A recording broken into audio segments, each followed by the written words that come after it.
Good morning. তোমরা সবাই কেমন আছো? আশা করি সবাই ভালো আছো, সুস্থ আছো। আমরাও খুব ভালো আছি।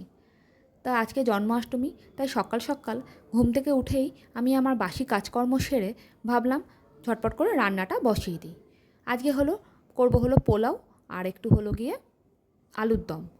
তা তাড়াতাড়ি করছি, কারণ কি আবার ওদিকে একটু ঠাকুরটাও তো পুজো দিতে হবে।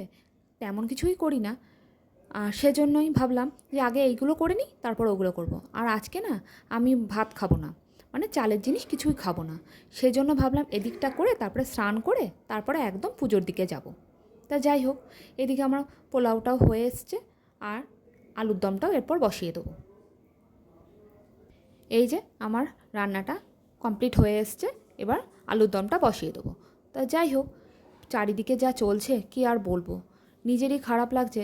মানে বলতেও ইচ্ছা করে না কথাগুলো, যে যখনই বাইরে বেরাচ্ছি না কেন, যদি নিজের এলাকায় যদি বেরাচ্ছি বা যেদিকেই যাই না কেন, টিভি বলো, ফোন বলো, যেটাই খুলছি না কেন, ওই একই কথা। আর ভালো লাগছে না, অনেক দিন তো হলো। এবার বিচার পাওয়াটা আমাদের দরকার, সত্যিই খুব দরকার। আজকে তো স্কুল ছুটি। মিঠির তো, তোমরা তো জানো, পরীক্ষা চলছে। তা মিঠি এখন, ওকে আমি আর পড়তে বসিয়ে দিচ্ছি না, তুই পড়াশোনা কর, আমি ততক্ষণে ঘরের কাজকর্মগুলো করে নিই। কেননা আজকে তো আমি নিয়ে বসতে পারছি না, আর এদিকে শুভ্রজিৎ না একদমই বসে না ওকে নিয়ে। ওকে একটু পড়াতে বললেই বসছি বসছি করে না সময় কাটায়, দুজনে মিলে খেলা করতে থাকে। তাই খুব বিরক্ত লাগে, তোমাদের আর কি বলবো। তা আমি রান্নাবান্না করছি। যাই হোক, তা শুভ্রজিৎকে বললাম তুমি একটুখানি ফুল ফল যা পারবে কিছু নিয়ে চলে এসো। এত দেরি করে ঘুম থেকে ওঠে না, কি বলবো। ছুটির দিন থাকলেই দুজনে মিলে, মেয়েটার স্কুল না থাকলেই আমাদের দেরি হয়ে যায়।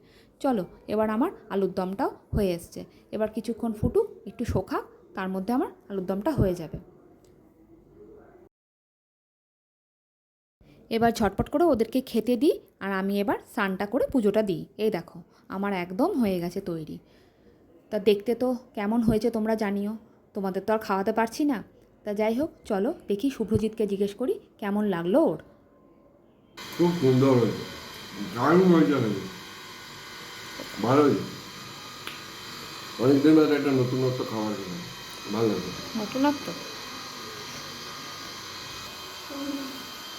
ভালো হয়েছে।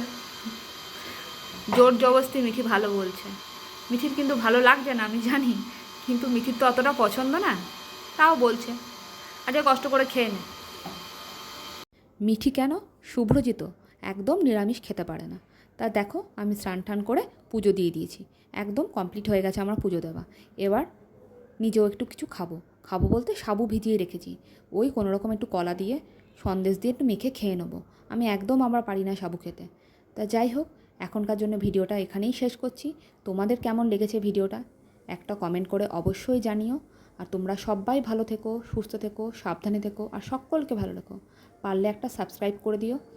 আর একদম ভুলো না সাবস্ক্রাইব করতে, যারা এখনও সাবস্ক্রাইব করোনি ভাবছো, অবশ্যই একটা সাবস্ক্রাইব করে দিও। ভালো লাগলে একটা কমেন্ট করে দিও। আর রাত্রেবেলার জন্য দেখি কি করি। রাত্রেবেলার জন্য আমি একটুখানি ডালিয়া করে নিয়েছিলাম, আর আলুর দম দিয়ে খেয়ে নিলাম।